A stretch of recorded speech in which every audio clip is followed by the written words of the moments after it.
पहले आपने previous class के अंदर आपने लीवर की एनाटोमी डिस्कस हो चुकी है। अब अपन नेक्स्ट सेकंड पार्ट के अंदर डिजीज प्रोसेस स्टार्ट करने जा रहे हैं, जिसके अंदर अपन डिजीज ले रहे हैं liver cirrhosis. Liver cirrhosis disease लेने के पीछे एक पर्पज़ है कि कॉम्पिटिटिव एग्जाम के अंदर इससे रिलेटेड 1 to 2 क्वेश्चन पुटअप होते ही है, श्योरली पुटअप होते हैं। और इसमें वैसे डेफिनेशन का कोई इतना इम्पोर्टेंस नहीं है जितना कॉजेज, पैथोफिजियोलॉजी और उसका मैनेजमेंट है। ठीक है, तो अपन इन चीज़ों को स्टेप बाय स्टेप अच्छे से डिस्कस करेंगे और इसको अपन एक पार्ट में बनाएंगे। फर्स्ट अपन क्लिनिकल मैनेजमेंट तक बनाएंगे और दूसरा पार्ट उसका मैनेजमेंट में लेंगे। ठीक है, तो अभी स्टार्ट करते हैं। लीवर सिरोसिस डिजीज की डेफिनेशन क्या होता है, कैसे होती है। ठीक है, तो नॉर्मल अपन इंट्रोडक्शन इसके बारे में डिस्कस करते हैं। हाँ, तो अब अपन डेफिनेशन की बात करते हैं। डेफिनेशन क्या कहती है? Cirrhosis is a progressive and advance clinical condition in which liver does not function properly due to long-term damage. It is characterized by replacement of normal tissue by scar tissue. Okay, तो देखो इस definition से अपन क्या समझते हैं कि जो liver cirrhosis disease होती है ये क्या है, एक लॉन्ग टर्म डिजीज होती है। ऐसा नहीं है कि एकदम इसके एडवांस में अपन को क्लिनिकल मैनिफेस्टेशन वगैरह को मिलेंगे या इसका पता लगेगा। ठीक है, ये कोई किसी भी इटियोलॉजी कंडीशन की वजह से लंबे टर्म तक को इसको अफेक्ट करता है और उसके जो क्लिनिकल मैनिफेस्टेशन वो लेट आते हैं। अभी इसके क्लिनिकल मैनिफेस्टेशन अपन को देखने को नहीं मिलेगा। ठीक है, तो जैसे जैसे डिजीज लीवर डिजीज बढ़ती उसके अफेक्ट करती जाएगी लीवर को। ठीक है, तो उसके बाद में उसके सिम्टम्स आना स्टार्ट हो जाएंगे। ठीक है, तो क्या होता है, जैसे कोई भी इटियोलॉजी कंडीशन की वजह से लीवर अफेक्ट हो रहा है, लॉन्ग टाइम से अफेक्ट हो रहा है, तो उस कंडीशन में क्या हो जाएगा कि जो लीवर की जो सेल्स है, कौन सी हिपेटोसाइट सेल्स होती है। लीवर किससे मिलकर बना हुआ होता है? हिपेटोसाइट सेल्स से मिलकर बना हुआ होता है। तो उस सेल्स वो क्या हो जाती है, वो सेल्स धीरे धीरे डैमेज होना। ठीक है, तो फिर जो ये डैमेज होता है ये कौन सा होता है? इरिवर्सिबल डैमेज होता है। ठीक है, इरिवर्सिबल डैमेज होता है मतलब कि ये वापस कोई जो सेल डैमेज हुई है वो वापस रीजनरेट नहीं होती है। ठीक है, और इसके अंदर जैसे ही सेल्स डैमेज हो जाएगी तो फिर वहां पे क्या हो जाएगा, उस लिवर के अंदर क्या हो जाएगा, स्कार फॉर्मेशन रहेगा। जैसे अपन एक डायग्राम से समझ सकते हैं, जैसे ये कोई लीवर है। ठीक है, ये लीवर है, अब इसके अंदर बहुत सारी क्या हिपेटोसाइट सेल्स बनी हुई है। ठीक है, ये हिपेटोसाइट्स। वैसे अपन लीवर की बात करें तो structure and functional unit of liver किसको बोला जाएगा? हिपेटोलोब्यूल्स को बोलेंगे। किसको बोलेंगे? हिपेटोलोब्यूल्स को बोलेंगे। ठीक है, तो जैसे ये हिपेटोसाइट सेल्स है, ठीक है, इसके बीच में क्या होता है, ये स्पेस होता है, जिसको क्या बोला जाता है? पेरिसाइनोसोइड स्पेस बोला जाता है। ठीक है, और इसके अंदर बहुत सारी फेगोसाइटिक सेल्स होती है जो मैक्रोफेज का काम करता है। क्या इसको क्या बोलते, कौन सी सेल्स होती है? Kupffer cells. ठीक है, ये क्या एक डिफेंस का काम करती है। जैसे कोई भी लीवर डैमेज हो रहा है उस कंडीशन में क्या हो जाएगा, जैसे कोई एंटीजन एंटर किया, ठीक है, सर्कुलेशन के साथ कोई एंटीजन एंटर हुआ तो उस एंटीजन के अगेंस्ट में क्या हो जाएगी, डिफेंस के लिए क्या एंटीबॉडी प्रोड्यूस करेगी, वो कौन करेगी? कूपर सेल्स करेगी। ठीक है, तो अब अपन ने क्या, इसका कैसे फॉर्मेशन हो रहा है, जैसे कोई भी सर्कुलेशन के साथ में कोई एंटीजन एंटर हुआ लीवर के अंदर। ठीक है, तो उस कंडीशन में क्या हो जाएगा, ये कूपर सेल्स होती है, ये कूपर सेल्स एक्टिवेट हो जाती है और ये डिफेंस का काम करती है। डिफेंस में क्या करेगी कि जो भी एंटीजन है उसको फेगोसाइट करेगी। ठीक है, और फेगोसाइट यदि उसकी उस कंडीशन में उसने फेगोसाइट कर लिया, ठीक है, तो वो कंडीशन रुक जाएगी। यदि कोई एंटीजन कूपर सेल से भी कोई पावरफुल है, क्या पावरफुल है, तो उस कंडीशन में क्या होगा कि कूपर सेल का जो डिफेंस है वो डिक्रीज हो जाएगा और वो एंटीजन हैवी हो जाएगा। तो उस कंडीशन में क्या हो जाएगा, फिर ये हिपेटोसाइट्स क्या हो जाएगी, डैमेज होना स्टार्ट हो जाएगी। जब ये हिपेटोसाइट डैमेज हो जाएगी तो इसके अंदर क्या हो जाएंगे, स्कार फॉर्मेशन हो जाएगी। क्या हो जाएंगे? स्कार फॉर्मेशन हो जाएंगे। ठीक है, तो क्लियर डेफिनेशन। हाँ, डेफिनेशन होगी। डेफिनेशन के बाद में अपन सेकंड पढ़ेंगे टाइप्स एंड इटियोलॉजी। इटियोलॉजी के अकॉर्डिंग जो लीवर सिरोसिस के टाइप्स होते हैं, कितने होते हैं? 4 टाइप्स होते हैं। फर्स्ट कौन सा होता है? Alcoholic cirrhosis, second biliary cirrhosis, third है कार्डिक सिरोसिस, फोर्थ है पोस्ट नेक्रोटिक सिरोसिस। तो सबसे पहले अपन एल्कोहलिक सिरोसिस की बात करते हैं। तो इसको दूसरे नाम से किस नाम से जाना जाता है? लैनिक सिरोसिस भी कहते हैं। और ये सबसे मोस्ट कॉमन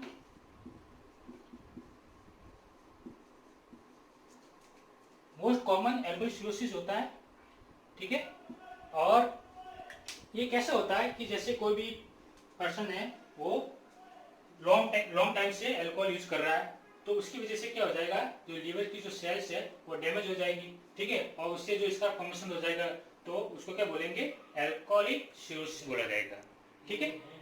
फिर अपन नेक्स्ट बात करते हैं बिलियरी सिरोसिस।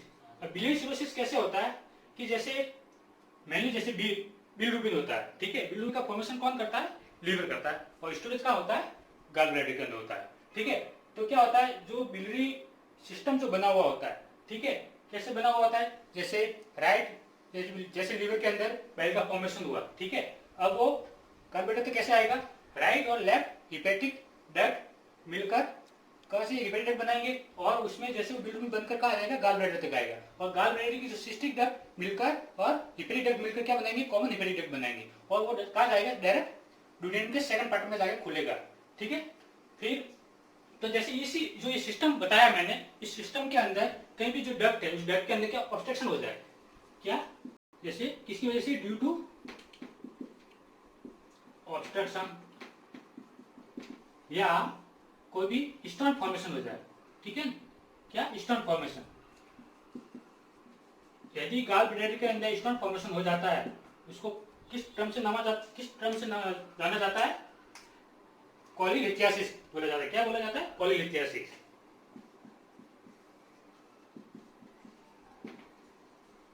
ठीक है।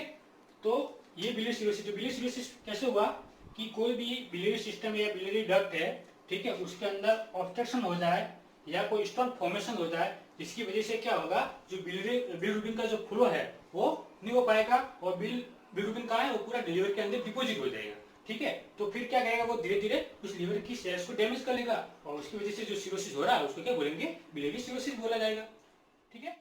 नेक्स्ट बात करते हैं कार्डियक सिरोसिस, ठीक है। कार्डियक सिरोसिस नाम से क्लियर है, कार्डियक सिरोसिस कोई भी हार्ट फेलियर की वजह से, मेनली हार्ट फेलियर कौन सा? Most right side heart failure, right side heart failure.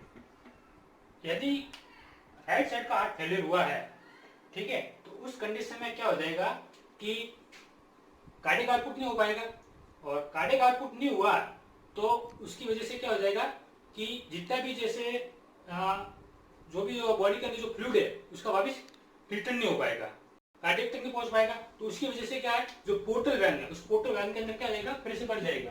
क्या हो जाएगा? पोर्टल हाइपरटेंशन हो जाएगा। क्या हो जाएगा? पोर्टल हाइपरटेंशन हो जाएगा, ठीक है। और पोर्टल हाइपरटेंशन हो जाएगा तो उस कंडीशन में क्या है, जो इंटेरियर वेना कावा वगैरह है, ठीक है, उसके अंदर क्या फ्लूइड जमा हो जाएगा, ठीक है। और उसकी वजह से क्या हो जाएगा, ये राइट साइड का हार्ट हो जाएगा, ठीक है। और उसकी वजह से क्या हो जाएगा, ये राइट साइड का हार्ट फेल हो जाएगा, ठीक है। इसे जो सिरोसिस होगा उसको क्या बोलेंगे? कार्डियक सिरोसिस बोला जाएगा, ठीक है। नेक्स्ट बात करते हैं post necrotic cirrhosis. Post necrotic cirrhosis में क्या होता है कि जैसे लीवर की अदर डिजीज, जैसे mainly hepatitis B, hepatitis C, उसकी वजह से जो लीवर के फंक्शन इम्पेयर हो जाते हैं या सेल्स डैमेज हो जाती है, ठीक है। तो उस कंडीशन में जो सिरोसिस देखने को मिलेगा उस सिरोसिस को क्या बोलेंगे? Post necrotic cirrhosis due to hepatitis B and hepatitis C, okay. अब नेक्स्ट पढ़ेंगे पैथोफिजियोलॉजी, ठीक है। तो पैथोफिजियोलॉजी के अंदर क्या है कि कोई भी पर्सन है वो excessive and chronic intake of alcohol, कोई लंबे टाइम से कोई ज़्यादा अल्कोहल यूज कर रहा है, ड्रिंक कर रहा है, ठीक है। उसके बाद में यदि वो अल्कोहल ड्रिंक करेगा तो क्या एंटर होगा? लीवर के अंदर। किस थ्रू होगा? डायरेक्ट स्टोमक जाएगा, स्टोमक के थ्रू वाटर सर्कुलेशन के होता हुआ कहाँ जाएगा? डायरेक्ट लीवर के अंदर चला जाएगा, ठीक है।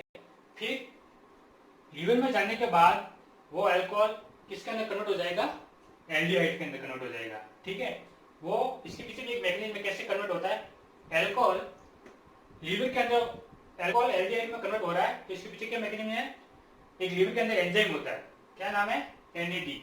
एनएडी की फुल फॉर्म क्या है, निकोटिनामाइड एडिनिन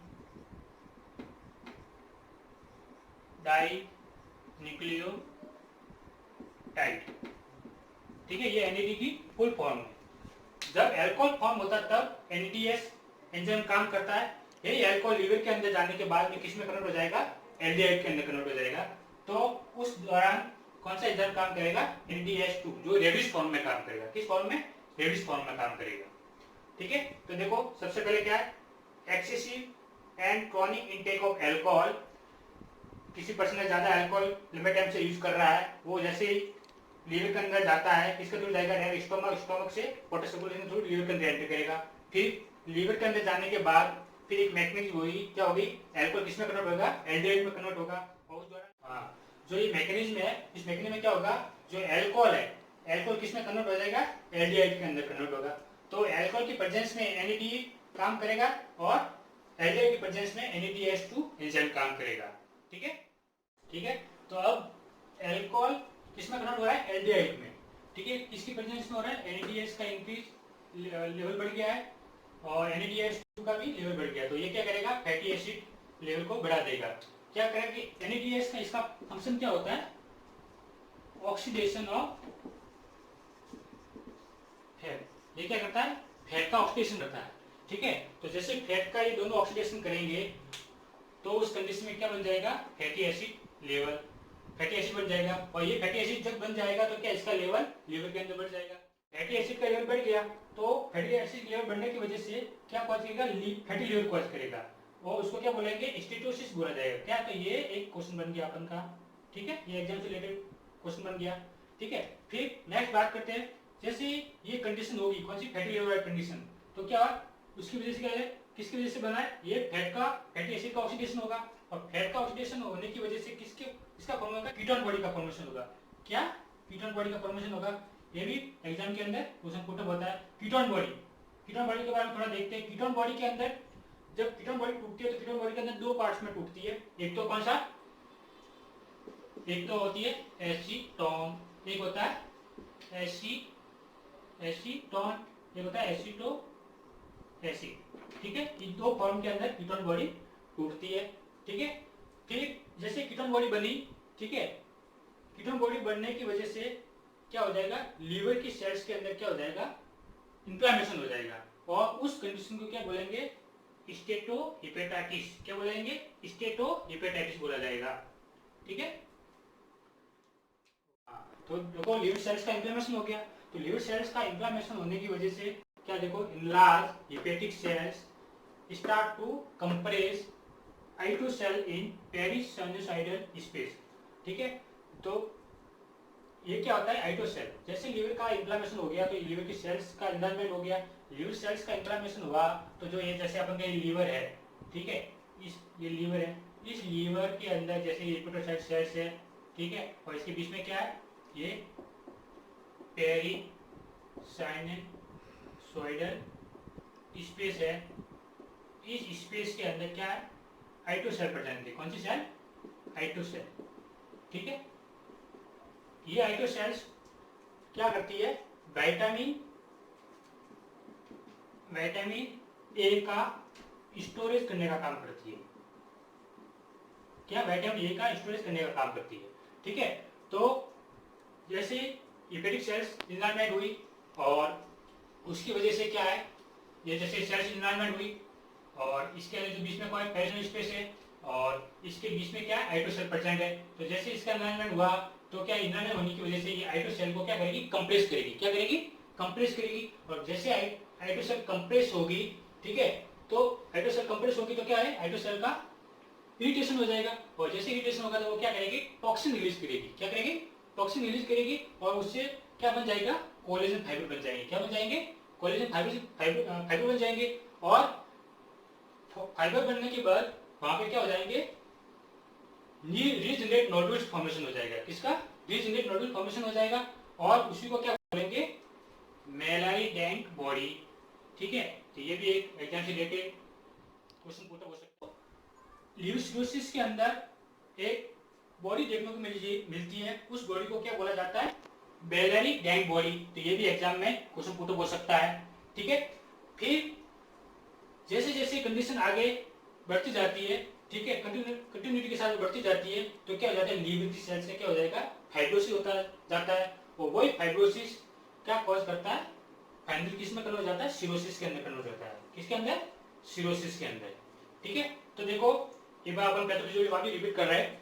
सबसे पहले क्या है? कोई भी पर्सन है वो मोर अमाउंट के अंदर अल्कोहल पर डे इंटेक कर रहा है, तो उस वो अल्कोहल क्या, जैसे उसने अल्कोहल इंटेक किया, स्टोमक में जाते हुए पोटेशियम सर्कुलेशन के साथ आ जाएगा, लीवर के अंदर चला जाएगा। लीवर के अंदर जाने के बाद लीवर के अंदर एक क्या होता है? एक एंजाइम होता है जिसका क्या नाम है? NAD। ठीक है, और NADH2 दो एंजाइम होते हैं जो अल्कोहल की प्रेजेंस में NAD काम करता है और एल्डिहाइड की प्रेजेंस में कौन सा काम करता है? NADH2 काम करता है। ठीक है, तो ये दोनों एंजाइम क्या करते हैं? ऑक्सीडेशन ऑफ फैट का काम करते हैं, मतलब फैट का ऑक्सीडेशन करने का काम करते हैं। ठीक है, जैसे ही अल्कोहल इंटेक करेंगे, ठीक है, तो उसकी वजह से क्या हो जाएगा? जो भी फैट का ऑक्सीडेशन हो जाएगा और फैट किस में टूट जाएगा? फैटी एसिड के अंदर टूट जाएगा। उसको क्या बोलेंगे? स्टेटोसिस बोला जाएगा। ठीक है, ये फैटी एसिड क्या कॉज करेंगे? लीवर को फैट में फैटी लीवर कॉज कर लेगा। ठीक है, उसको क्या बोलेंगे? स्टेटोसिस बोला जाएगा। फिर धीरे क्या है, और ये वास्ट कंडीशन होती जाएगी, तो क्या जैसे फैट का ऑक्सीडेशन हुआ उसकी वजह से क्या बन जाएगी? कीटोन बॉडी बन जाएगी। ठीक है, कीटोन बॉडी बन गई, तो कीटोन बॉडी बनने की वजह से क्या हो जाएगा कि जो लीवर की जो सेल्स है उनका क्या हो जाएगा? इन्फ्लेमेशन हो जाएगा। तो उसको क्या बोलेंगे? अभी अपने देखा था, क्या बोलेंगे? स्टेटो हेपेटाइटिस बोलेंगे। क्या बोलेंगे? स्टेटो हेपेटाइटिस बोला जाएगा। ठीक है, अब नेक्स्ट कंडीशन में क्या हो जाएगा? जैसे लीवर सेल्स की इंफ्लेमेशन हो गया तो लीवर की सेल्स का साइज बढ़ गई, और उस कंडीशन में साइज बढ़ने की वजह से क्या हो जाएगी? जो लीवर के अंदर जो पेरिसाइनोसोल स्पेस होता है उसके अंदर आइटो सेल्स प्रेजेंट रहती है। कौन सी? आइटो सेल्स प्रेजेंट रहती है। तो लीवर की सेल्स का इंफ्लेमेशन होने की वजह से वो आइटो सेल्स का क्या हो जाएगा? कंप्रेस हो जाएगा। ठीक है, जैसे इस डायग्राम के अंदर आपने समझा था, ये पेरिसाइनोसोल स्पेस है, ठीक है, और इसके अंदर क्या है? आइटो सेल प्रेजेंट है, और इसके चारों ओर क्या है? हेपेटोसाइट सेल्स है। जैसे इस सेल्स का एनवायरनमेंट हुआ तो क्या करेगी? धीरे धीरे इसको कंप्रेस कर लेगी। क्या करेगी? धीरे धीरे इसको ये कंप्रेस कर लेगी, इसको कंप्रेस करेगी। कंप्रेस करने की वजह से क्या, ये आइटो सेल क्या हो जाएगी? इरिटेट हो जाएगी, और जैसे ये इरिटेट हो जाएगी तो उस कंडीशन में क्या आएगा? टॉक्सिन रिलीज करेगी। वही टॉक्सिन क्या करेगा? कोलेजन फाइबर का फॉर्मेशन करेगा। कोलेजन फाइबर का फॉर्मेशन होने की वजह से क्या हो जाएंगे? बहुत सारे नोडुल्स बन जाएंगे लीवर के अंदर। उस नोडुल्स को क्या बोला जाएगा? मेलरी डैंक बॉडी बोला जाएगा। ठीक है, कौन सी बॉडी बोला जाएगा? मेलरी डैंक बॉडी बोला जाएगा। और यही कंडीशन आगे आगे कंटिन्यूटी के साथ में बढ़ती जाएगी और क्या बनाएगा? फाइब्रोसिस बन जाएगा, और ये फाइब्रोसिस फाइनली किस में लीड हो जाएगा? सिरोसिस के अंदर लीड हो जाएगा। कंप्लीट। बात करते हैं क्लिनिकल मैनिफेस्टेशन की बात करते हैं, तो इसके अंदर सबसे पहले बात करते हैं एल्बुमिन डिक्रीजेज। मेनली अपने बॉडी के अंदर एल्बुमिन का काम क्या होता है? ऑन्कोटिक प्रेशर को मेंटेन करना। किसको? ऑन्कोटिक प्रेशर को मेंटेन करना। जैसे कोई ये ब्लड वेसल्स है, ठीक है, और इस ब्लड वेसल के साइड में क्या है? बहुत सारी सेल्स प्रेजेंट रहती है। ठीक है, इन सेल्स के बीच में जो ये स्पेस है उसकी स्पेस को क्या बोला जाता है? इंटरस्टिशियल स्पेस बोला जाता है। ठीक है, और जैसे कोई कार्डियक आउटपुट होता है, कार्डियक आउटपुट तो जो ब्लड आउटपुट होगा वो वेसल्स के अंदर आएगा। वेसल्स के अंदर आने के बाद जो इस वेसल्स के फ्लो को जो मेंटेन करने का जो काम करता है, उस प्रेशर जो मेंटेन करता है, उस प्रेशर का नाम क्या है? Hydrostatic pressure. क्या है? Hydrostatic pressure. ये हाइड्रोस्टेटिक प्रेशर क्या करेगा?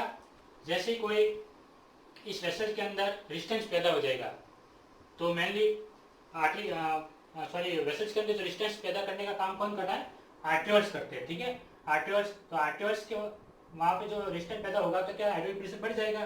तो हाइड्रोस्टेटिक प्रेशर बढ़ने की वजह से क्या है? वेसल्स पे फोर्स लगेगा, इंटरनल फोर्स लगेगा।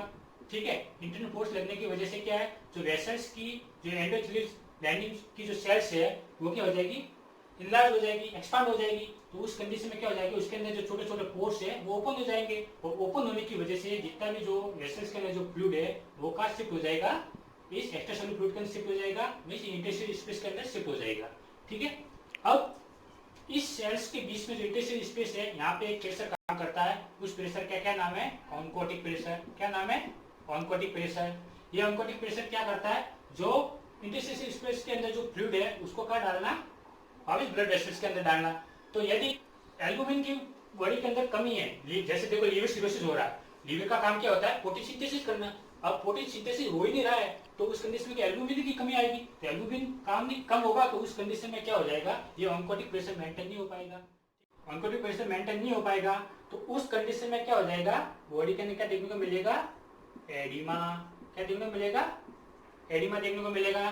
ठीक है, जिसको कौन सा, जनरलाइज एडिमा होगा, जनरलाइज एडिमा। ठीक है, और उसको एक क्रम के रूप में बोला जाता है, क्या बोला जाता है, एनासार्का। ठीक है, सार्का। तो क्या यहाँ पे एक अपन का एक क्वेश्चन बन गया, यहाँ से भी बहुत सारे कभी एग्जाम के अंदर क्वेश्चन पूछ सकते हैं, ऑनलाइन क्वेश्चन आ सकता है। ठीक है, अब और एडिमा हो गया। दूसरा हिपेटोमेगली देखने को मिलेगा। ठीक है, तीसरा स्प्लेनोमेगली देखने को मिलेगा।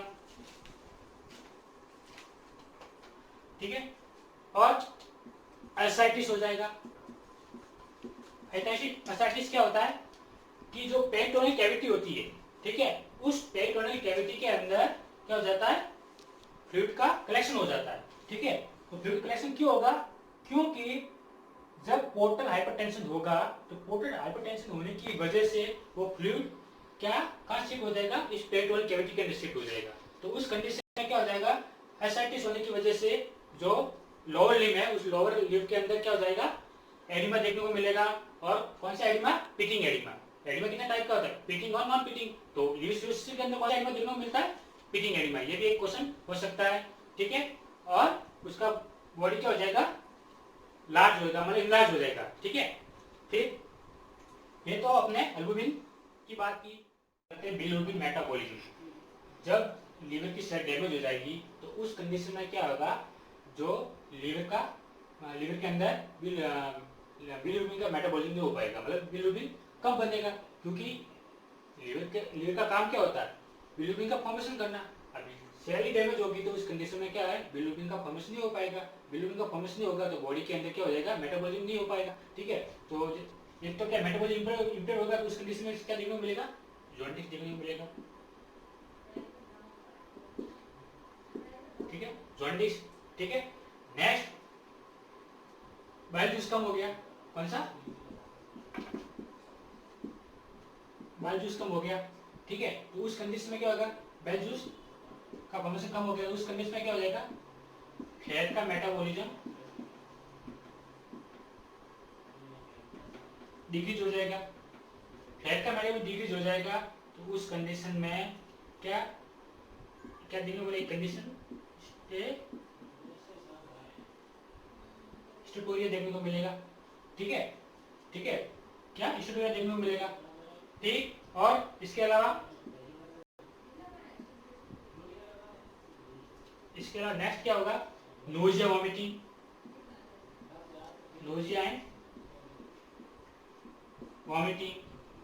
ठीक है, और प्लूराइटिस देखने को मिल सकता है। प्लूराइटिस की देखने को मिलेगा क्योंकि जो बाइल जूस बन रहा है, जो बना हुआ है, उसका यूटिलाइज नहीं हो रहा, तो क्या हो जाएगा, वो स्किन के अंदर जम जाएगा, डिपॉजिट हो जाएगा, उसकी वजह से क्या हो जाएगा, प्लूराइटिस देखने को मिलेगा। क्लोटिंग फैक्टर, लीवर सिरोसिस की कंडीशन में क्लोटिंग फैक्टर भी बनना बंद हो जाएंगे या कम हो जाएंगे। जैसे मेनली लीवर का काम क्या होता है, प्रोटीन सिंथेसिस करना, और जो भी क्लोटिंग फैक्टर होते हैं, ठीक है, जो वो क्या किसके बने हुए, प्रोटीन के बने हुए होते हैं। जब प्रोटीन ही नहीं बनेगा, प्रोटीन का सिंथेसिस नहीं हो रहा है, तो उस कंडीशन में क्या हो जाएगा, क्लोटिंग फैक्टर भी नहीं बनेंगे। ठीक है, मेनली जैसे कौन कौन से होते हैं, विटामिन के सिंथेसिस करता है, कौन करता है, लीवर कर रहा है। के की डेफिशिएंसी से क्या कौन कौन से फैक्टर इंपेयर हो जाएंगे, 2, 7, 9, 10। ठीक है, अब फिर और क्या देखने को मिलेगा, ब्लीडिंग टाइम क्या हो जाएगा, इंक्रीज हो जाएगा, ब्लीड टाइम इंक्रीज हो जाएगा। क्यों? क्योंकि जो क्लोटिंग टाइम है वो मेंटेन नहीं हो पाएगा। ठीक है, फिर और नेक्स्ट है ब्रूचिंग हो जाएगी। ठीक है, पढ़ते हैं डिटॉक्सिफिकेशन। ठीक है, डिटॉक्सिफिकेशन में क्या होता है कि जैसे कोई लिवर सेल डैमेज होगी तो लिवर का काम क्या होता है, बॉडी के अंदर डिटॉक्सिफिकेशन करना। जैसे कोई भी ड्रग्स है, ठीक है, या कोई वेस्ट मटेरियल्स वगैरह होते हैं, ठीक है, तो उनका क्या है, डिटॉक्सिफिकेशन करना। उस कंडीशन में क्या हो जाती है, डिटॉक्सिफिकेशन फंक्शन डिक्रीज हो जाएगा। तो उस कंडीशन के अंदर बहुत सारे जो नाइट्रोजनस वेस्ट है और अमोनिया का लेवल बढ़ जाएगा। ठीक है, वो एक्यूमुलेट होगा। क्यों? क्योंकि लिवर क्या करता है, प्रोटीन को किस में कन्वर्ट करता है, एमिनो एसिड। एमिनो एसिड क्या बनता है, यूरिया बनता है। ठीक है, यूरिया से यूरिया फिर क्या करेगा, ये नाइट्रोजन वेस्ट, यूरिया किसका पार्ट होता है, नाइट्रोजन वेस्ट का पार्ट होता है। ठीक है, और अमोनिया का पार्ट होता है। वो क्या करेगा, सब इस फॉर्म के अंदर क्या है, उस लिवर के अंदर और बॉडी के अंदर एक्यूमुलेट हो जाएंगे। और वो क्या करेगा, जैसे बॉडी के अंदर ये एक्यूमुलेट होता जाएगा, उतने जाएंगे और फिर क्या करेंगे, वो ब्रेन की सेल्स को डैमेज करेंगे। कैसे करेंगे कि वो ब्लड ब्रेन सर्कुलेशन के साथ क्या करेंगे, ब्लड ब्रेन बेरी को क्रॉस करके क्या ब्रेन सेल्स के अंदर चले जाएंगे। और ब्रेन सेल्स के अंदर चले जाएंगे तो क्या करेंगे, ब्रेन सेल्स को डैमेज कर लेगा। ठीक है, नेक्स्ट बात करते हैं एस्ट्रोजन का लेवल बढ़ जाना है। एस्ट्रोजन का लेवल क्यों बढ़ेगा, क्योंकि जो लीवर की जो सेल्स है वहाँ पे क्या एस्ट्रोजन का यूटिलाइज नहीं होगा। तो उस कंडीशन में क्या हो जाएगा, एस्ट्रोजन का लेवल बढ़ जाएगा। ठीक है, तो एस्ट्रोजन का लेवल बढ़ जाएगा तो क्या एस्ट्रोजन क्या कॉज करेगा, गायनेकोमेस्टिया कॉज करेगा।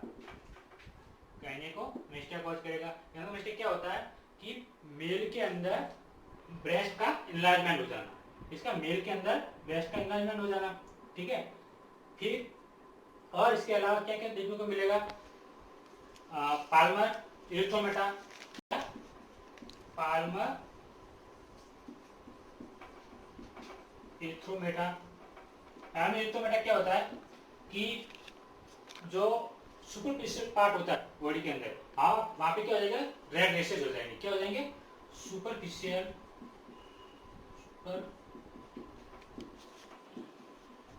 Part of the body, superficial part of the body. ठीक है, वहां पे क्या अपेयर हो जाएंगे, appear of the red rashes. ठीक है, और क्या देखने को मिलेगा, स्पाइडर एंजियोमा। स्पाइडर एंजियोमा क्या होता है कि जो बॉडी का जो सुपरफिशियल पार्ट है, सुपरफिशियल पार्ट के अंदर क्या, सुपरफिशियल पार्ट के अंदर क्या हो जाएगा, जो भी वेंस वगैरह उनका क्या हो जाएगा, एक उनका नेट फॉर्मेशन हो जाएगा। ठीक है, मतलब एक जार के रूप में एपियर होंगे। ठीक है, तो देखो आज अपने क्या क्या पढ़ा, टीबी के बारे में डेफिनेशन पढ़ी, उसके टाइप्स एंड इटियोलॉजी पढ़ी, पैथोफिजियोलॉजी पढ़ी स्टेप बाय स्टेप, और उसके क्लिनिकल मैनिफेस्टेशन पढ़ा। अब नेक्स्ट वीडियो के अंदर अपन क्या पढ़ेंगे, उसका जितने भी जो कॉम्प्लिकेशन और उसका मैनेजमेंट। ठीक है, मैनेजमेंट के अंदर उसका क्लिनिकल मैनेजमेंट, जैसे ट्रीटमेंट वगैरह सब उसमें अपन एक्सप्लेन करेंगे। ठीक है, okay, thank you so much for watching this video. Like, share and subscribe our channel.